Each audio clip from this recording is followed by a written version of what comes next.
Welcome to the Soul Health Mentor podcast with Nadia Kraus. Learn how to move your awareness out of your mind and into your heart so you can embody your divinity, experience joyous peace of mind, and create your most vibrant life by opening to receive your soul's sacred medicine. Welcome to the Soul Health Mentor podcast. I'm Nadia Shana Kraus, author of From Dreaming to Done and founder of Soul Health Mentor and Company. Today I'm speaking with Laurie Seymour, a woman whose work is all about remembrance, creative intelligence, and living aligned with Source.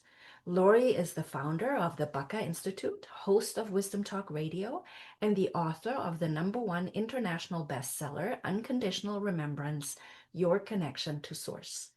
With over 25 years of experience from psychotherapy to Fortune 100 consulting, she now guides others to dissolve old patterns and activate their true potential.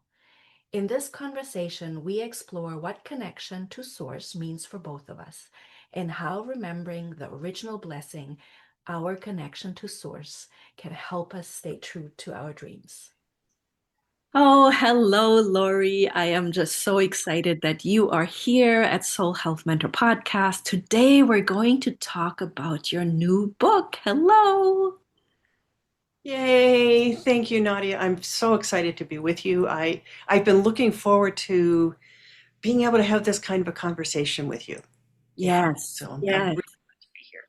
Yes. Oh my goodness. I think the excitement, we're both really, really looking forward to this conversation. And I just wanted to mention the title of your name, Unconditional Remembrance, Your Connection to Source. I really, really loved that. That resonated with me. That pulled me in. I read your book. I left you a review. And today I'm just grateful and excited to actually get to talk to you about what touched me in the book. But I would like to start us off by asking, what inspired you to write this book?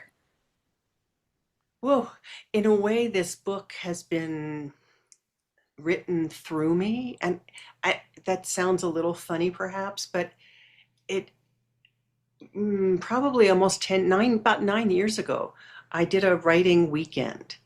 And this is the bulk of it came to me, and I wrote it at that time.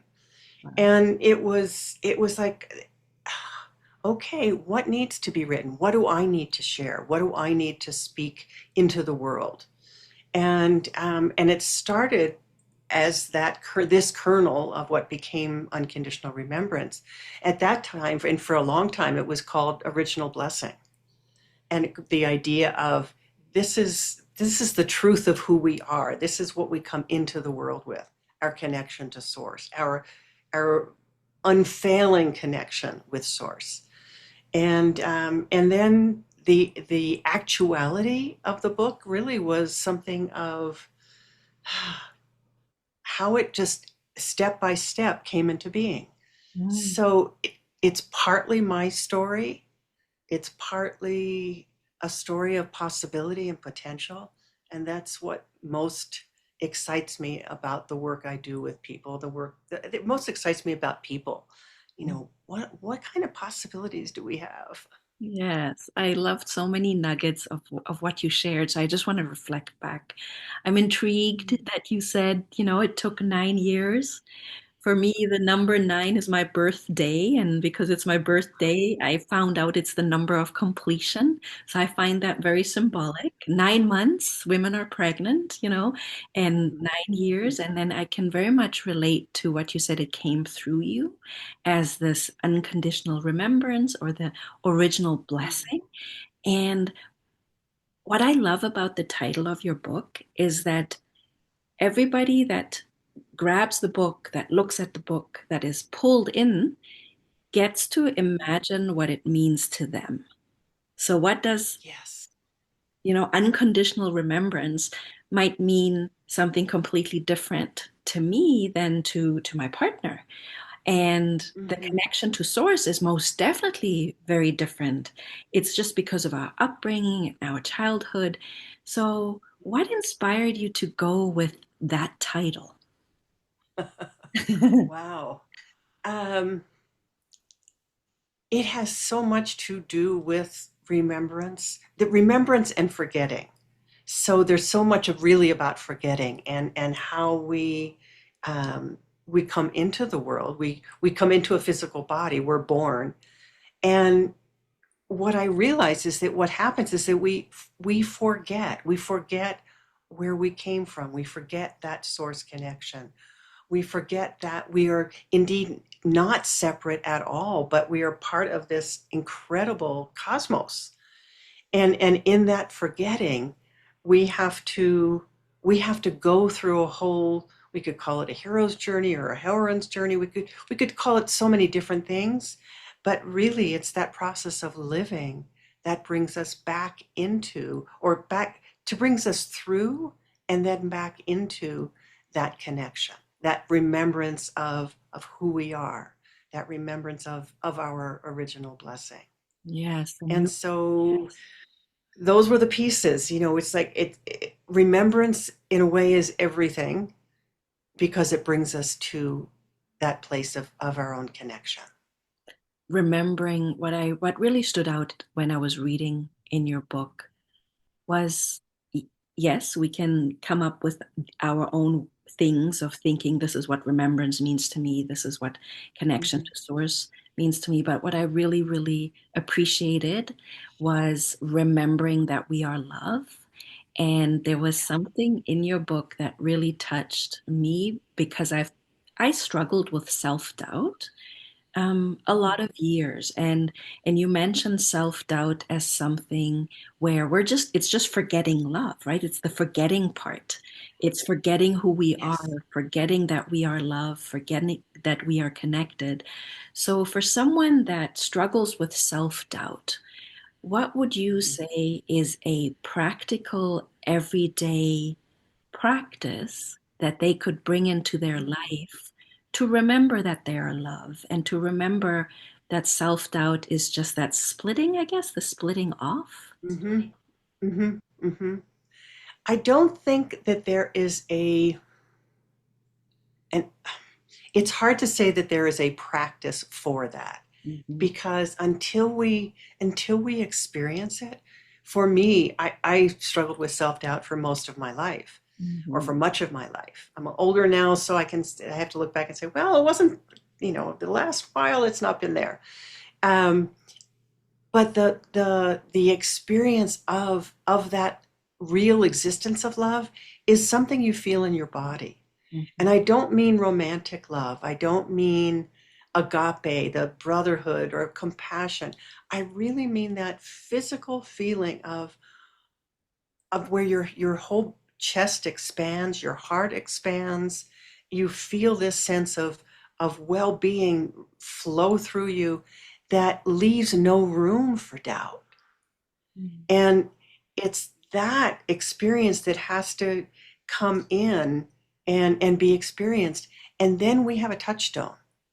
So my work is a lot about my work with people, individually, in groups, and these salons that I have, is about creating the energetic field and frequency for people to be able to experience that, so that they do have that touchstone.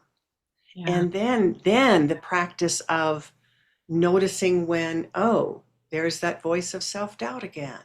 Oh, I'm pushing. I'm trying to push through to something. I'm making myself do something. All of those things are the clues, and they're the cue to be able to then shift that, to be able to turn that around and say, let me take a breath. Let me feel this sense of, can I kind of quickly maybe move through something? Absolutely. Yeah.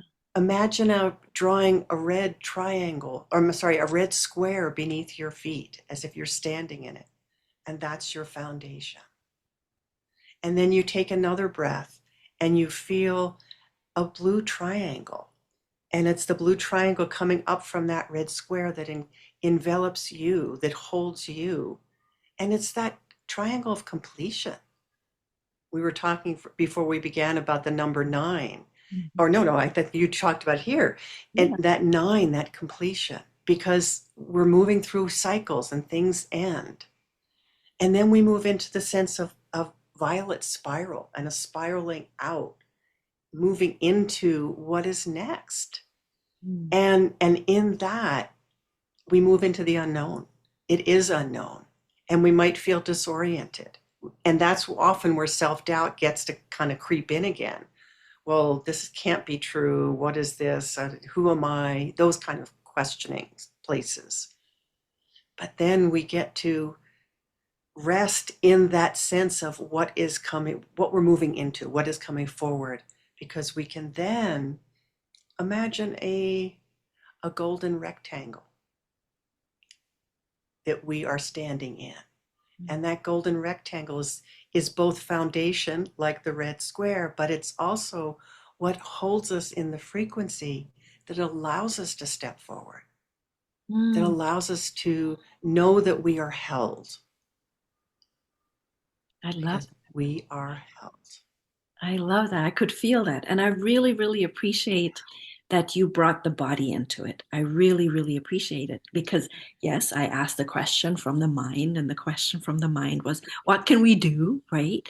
And then I love that you pulled it in the body because it is so true. It is our body, it's our nervous system that is either in fight, flight, fawn, freeze, all those things where when we're in those responses, we can't receive love. We can't open up to love.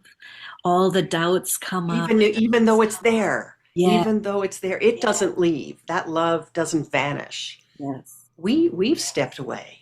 Yes, so it's coming. I love that you took us through an exercise that is visual. So we can visually imagine these colors and these shapes.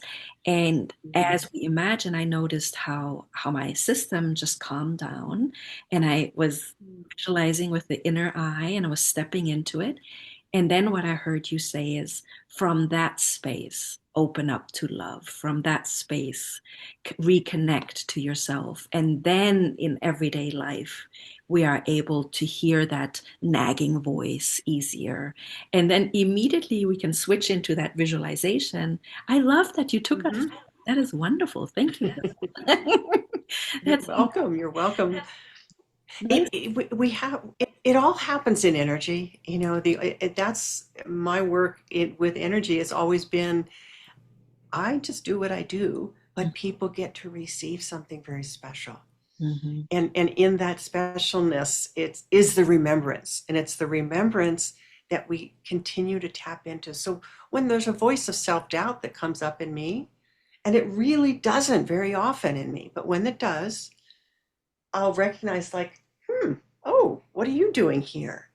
And it's like an employee that you just want to fire because they don't offer anything. I used to believe that self-doubt would keep me safe, keep me protected, keep me from, jumping off into something that I shouldn't jump off into. But I really learned so well how that self-doubt kept me very small and constricted, and never felt there was a sense of flow or play or joy. And joy and love are very connected. They are. You're so right. The part that comes to my mind as I listen to you speaking is that moment of remembrance is also the reason we forgot is because we were separated from love, right? Separated from love by upbringing, by parents, by guardians, not maliciously, just, trying to raise us. And then, because I do remember, though, that's where the self-doubt started creeping in.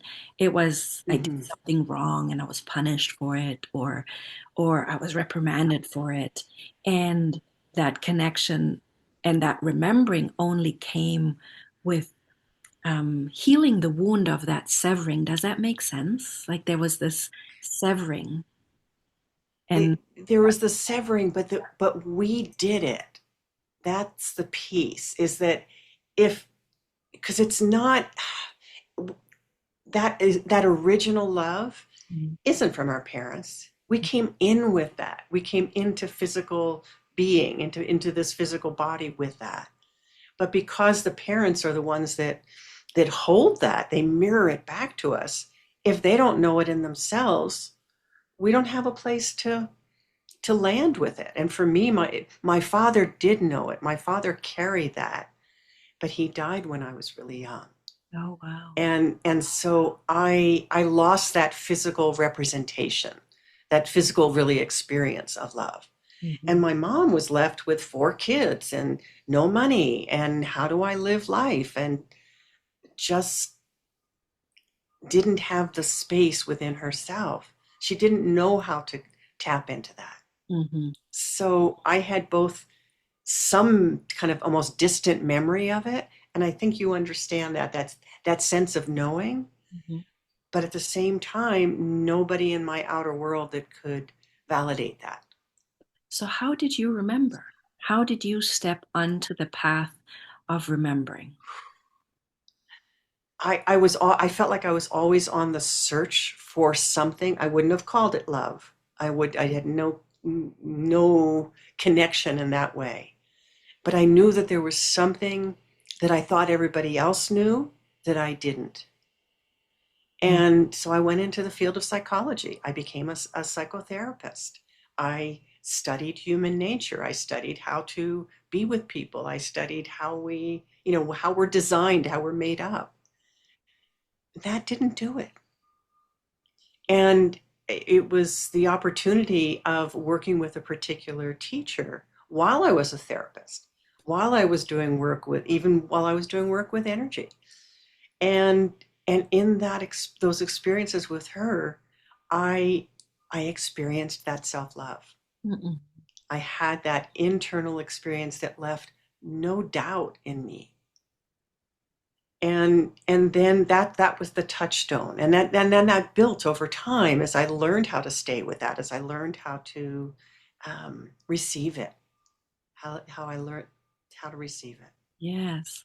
And I can relate. I really can. And I also want to ask a question and shine light on a perspective, because not everybody can relate. So when there's a lot of pain held within the body, right? And I love that you mentioned, thank you for that, that you mentioned it's actually not something I knew about you, that you actually were a psychotherapist. And Ah, there's a lot of pain. Like when people talk about mental health or going to a mhm, psychotherapist, they're going there because there's a lot of pain. And mhm, with so much pain in the body, it is very, yes, you could call it's the forgetting, right? The forgetting of who you truly are in origin, but it's also mhm, a very mhm. real reality of feeling the pain right now. So, what Yeah. would be the first step, the first little door that we could open up for remembrance, for unconditional love, Mm, when there's so much pain? yeah, that's a great question. And I want to just object to, it's not reality. It's a reality, but it's not the reality. And So, I know what you're saying, that, it is what we experience, and therefore it's like, well, this is all I know. yeah. But if we can get curious about it, I think curiosity is a really underused skill Mm. and an underused capacity that we truly can have. What is this about? If there's if I want to even play with the idea that unconditional love is available. I don't feel it, I don't know it, I doubt it, but if I want to play with that, and yet my experiences of all this pain, how do I bring that together? Mm. So if I can get curious about the pain and look at who would I be without having had some of these experiences? If I hadn't lost my father when I was 6 years old, I wouldn't have any of the ways to be able to even relate to people who have experienced loss, people who experience that kind of pain. And and I wouldn't know the whole process of forgetting and then coming into remembrance. Mm. So the curiosity can give us a little space to be able to perhaps reframe it, relook at it, feel feel the choices that we have made and the choices that we continue to make, and know that there are options for something else. Yes. And I realized, I'm going to say one more thing about that, if I might. Mhm. And it's about, as I am hearing from people who have been reading Unconditional Remembrance, people have an experience of remembrance because there's so much energy that this book was written in, and that still comes through the words, which is quite remarkable to me. I could say I don't understand that. That's not completely true, but it's bigger than what I could understand from my mental Mm. thinking process. Yes, absolutely. I hear everything you've said, and we're dancing the dance of having this wonderful conversation about your book. And I know what you mean when you say it's not a reality. And I know what it means when it's a lived experience because of the nervous system, Mm-hmm. the Mm-hmm. way the nervous system is Mm-hmm. wired in the body and full of fear and full of self-doubt. So I just wanted Mm-hmm. to make sure that we shine light on both areas. And then I love Yes, that it needs to be absolutely. that. So when someone that is in a lot of pain comes to the point where, like, I am literally sick and tired of feeling this way, I don't want to feel this way anymore, then Mm-hmm. the door of curiosity could open potentially. Then the door of Yes. curiosity could potentially be, who would I be if I didn't carry around this pain with me? Who would I Mm-hmm. be, right, if I remembered who I truly am, which is that universal love. And what I wanted to ask you as well is, because it was a 9 years in the making, it came through you. And here at we're talking about soul health for sure. We're talking about the original knowing. What I also love to talk about here at Soul Health Mentor Podcast is really sometimes our soul has secret dreams. And I say secret because society tells us who we're supposed to be, what success looks like, but our heart and Mm-hmm. soul, they whisper something else. So was this, and I have a favorite quote, you might know it, by Neil Gaiman. A book is a dream you hold in your hands. I love that quote because it's so Mm-hmm. many layered. Was this book Yes. something that is a bit of a completion of a dream for you? Actually, no. I mean, I didn't have the dream of, oh, I'm going to write a book and I'm going to publish it and it's going to be out there. Mhm. That's what's so odd, different about this. Mhm. There are a lot of things that I receive as pictures or as a sensing of mm, the next step for me, or a step that's going to materialize perhaps a few years down the road, or or a mission. And this is right along with all of that, but it was so much more intimate, if you will. Intimate is not the right word. Closely held, Mhm. in the sense of, it was just, oh, oh yes, somebody introduced me to an editor, and then, oh, I guess I need to reach out to her now. Oh, she's available. And we started working together, and then, oh, I guess I need a book cover.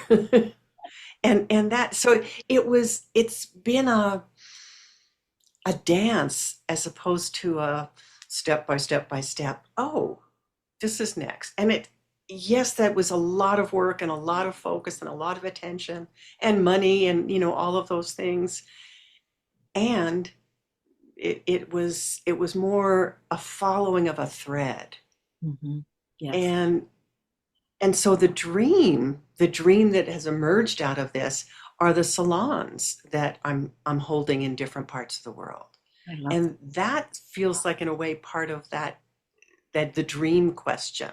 that. Um, is that these are the book or seed is the seed, Yes. and the salons are the next piece of bringing people more and more into this space of remembrance. Oh, I love that.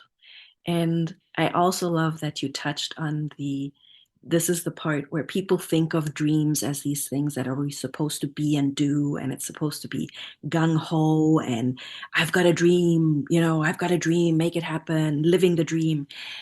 And Hmm. I love that you shared that it wasn't that.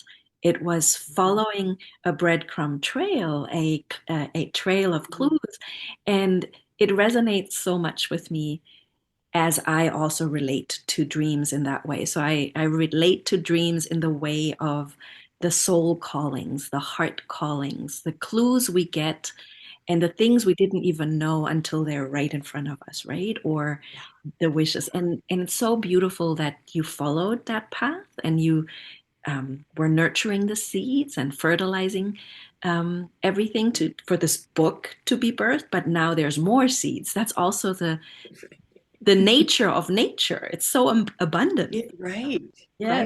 right. No, that's a beautiful, beautiful way to frame it, Nadia. And I know you know about that sense of following dreams. I mean, you have, golly, since I have known you, and it's been a long time. I mean, we haven't stayed in touch, Mhm. but I've known you to be a woman who follows dreams, who receives things and then pays attention. And not just pays attention, but then you take action. And that is a rare thing indeed. I love that you did it. So I really celebrate you. Yes, thank you. I love that you're seeing me, and I'm loving that we're reconnecting in this podcast. But I also have such joy to hear that you did the same thing. You followed the calling, and it's so important for the listeners to Mhm. hear that. And I love that you're offering these salons now. So if the listeners would like to find you and your book and your salons and all that you offer, where can they find you? Well, the book is available anywhere. Um, and I've been doing some work kind of behind the scenes on getting it into bookstores and things, but the usual Amazon and Barnes and Noble and places like that.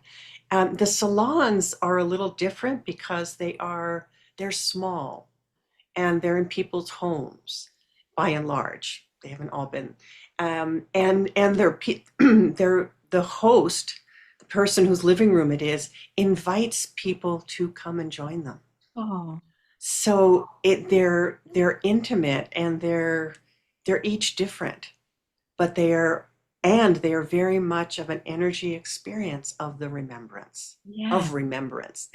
It's and for everyone that's a unique experience.